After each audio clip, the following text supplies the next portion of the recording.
Olá, nós estamos no estudo 19 do curso Creio e Pratico e hoje nós vamos estudar um tema bastante importante e o tema será a que ponto as pessoas chegaram.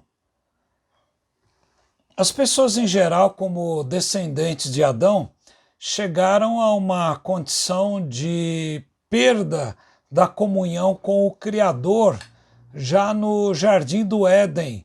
E essa condição se estende até os dias de hoje. Esta comunhão ela consistia da presença, do prazer e do favor divinos. Note que a queda levou os primeiros pais e toda a humanidade à miséria, de ficar sobre a ira e a maldição de Deus. Ora, o favor de Deus perdido é como perder o sentido da própria vida e tornar as pessoas infelizes e miseráveis sem a comunhão com Deus. As misérias que resultam da queda podem ser de ordem externas ou internas. E as externas são as doenças, as perdas, como por exemplo de entes queridos, a perda do emprego, a perda da família e etc. E pode ser também todo o mal que existe no mundo. As misérias internas são o viver cego espiritualmente, ter a mente, ter os afetos, ter o coração inclinados para o pecado. Ora, o castigo está na morte, no fim da vida e na eternidade sem Deus. A pergunta 19, ela arrasou da seguinte forma: qual é a miséria do estado em que o homem caiu? E a resposta é que todo o gênero humano, pela sua queda, perdeu a comunhão com Deus e está debaixo de sua ira e de sua maldição. E assim ficou sujeito a todas as misérias nesta vida, à própria morte e às penas do inferno para sempre. Como os nossos teólogos de Westminster, de 1648, chegaram a esta conclusão? Analisando a própria palavra de Deus, porque ela é a nossa regra de fé e prática, e nós vamos derivar todo o ensino ou essa interpretação da própria Escritura. E nós lemos em Gênesis capítulo 3, no verso 8 e no verso 24, que ao ouvirem a voz do Senhor Deus, ao ouvirem Adão e Eva a voz do Senhor Deus, que andava no jardim, quando soprava o vento da tarde, o homem e sua mulher se esconderam da presença do Senhor Deus entre as árvores do jardim. Eles haviam comido do fruto que traria o conhecimento do bem e do mal. Até então eles possuíam vida eterna, eles não tinham a morte, portanto, a morte física. Eles eram totalmente santos, eles eram moralmente inculpáveis, como Jesus na sua concepção. E veja que o capítulo 3 de Gênesis, verso 24, diz: e depois de lançar fora o homem, Deus colocou querubins, ele colocou anjos ao leste do jardim do Éden e uma espada flamejante que se movia em todas as direções para guardar o caminho da árvore da vida, para que não mais se alimentassem desse fruto que, na verdade, era efeito do livre-arbítrio, né?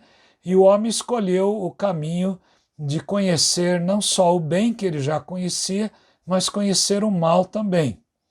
Paulo fala aos Efésios, no capítulo 2, no verso 3, ele diz: entre eles também todos nós andamos no passado, segundo as inclinações da nossa carne, fazendo a vontade da carne e dos pensamentos, e éramos, por natureza, tem uma versão que diz, éramos como os demais, as demais pessoas, por natureza, filhos da ira, como também os demais, agora sim ele coloca aqui.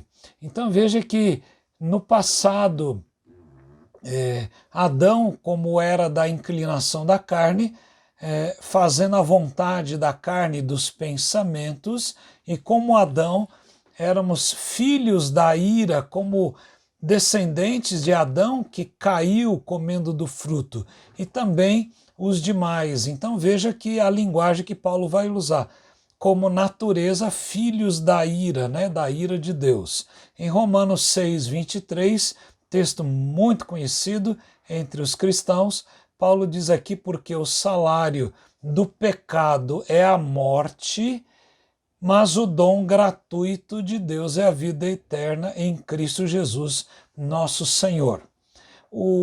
De tudo isso que nós já sabemos que todo o mal que há no mundo, ele veio através de Adão, como representante da raça, como nós já vimos, mas a grande questão que coloca essa pergunta de hoje, pergunta 19, a sua resposta, ela inclui também não só a miséria humana, mas também as penas eternas, a ideia de que se a pessoa morrer nesse estado, ela está terminantemente perdida. Ela irá, portanto, para gozar das penas eternas, ela não irá para o céu gozar das benesses com Deus, mas estará indo para o inferno. Quem falou isso não foram teólogos, não foram pastores, mas a igreja até aceita que Jesus Cristo veio ao mundo salvar, aceita Jesus como Salvador, mas muitas vezes muitos cristãos não acreditam na prática no inferno.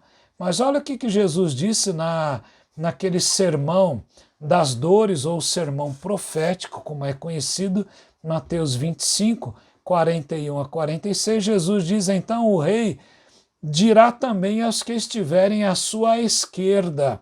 Ele havia dito àqueles que estavam à sua direita, vinde benditos, né, entrai e tomai posse do reino que está preparado desde a fundação do mundo. Mas ele vai dizer àqueles que estiverem à sua esquerda, afastem de mim, malditos, para o fogo eterno, preparado para o diabo e seus anjos, porque eu tive fome, e vocês não me deram de comer, tive sede, vocês não me deram de beber, sendo forasteiro, vocês não me hospedaram, estando nu, vocês não me vestiram, achando-me enfermo e preso, vocês não me foram ver. Então lhe perguntarão, quando foi que te vimos o Senhor com fome, com sede, forasteiro, nu, enfermo, e não o socorremos? Então o rei responderá, em verdade lhes digo que sempre o que deixaram de fazer a um destes mais pequeninos, foi a mim que o deixaram de fazer. E estes irão para o castigo eterno, porém os justos irão para a vida eterna. Quer dizer, aquelas pessoas que na verdade não reconhecem a Jesus como Salvador, não creem em Jesus, irão para a perdição eterna, porque é o destino de todos os homens. Foi por isso que Jesus Cristo veio. É por isso que Jesus também diz, quem crer será salvo, quem não crer já está condenado. Por isso eu te convido hoje a você que já crê, você alicerçar ainda mais a sua fé, mas você que não crê, você também hoje colocar Jesus no seu coração e Jesus na sua vida. A todos está destinado morrerem uma só vez, e depois disso o juízo. É isso que diz o autor aos Hebreus. Então eu convidaria você hoje a colocar a Jesus no coração para que você goze as bênçãos eternas. Aquele que crê em Jesus não perde nada. O seu passado está perdoado, o seu futuro está garantido, o que basta agora é ele viver com Jesus Cristo a cada dia da sua vida. Que o Senhor abençoe e guarde, que você coloque Jesus na sua história e na sua vida, Que Deus abençoe. Amém.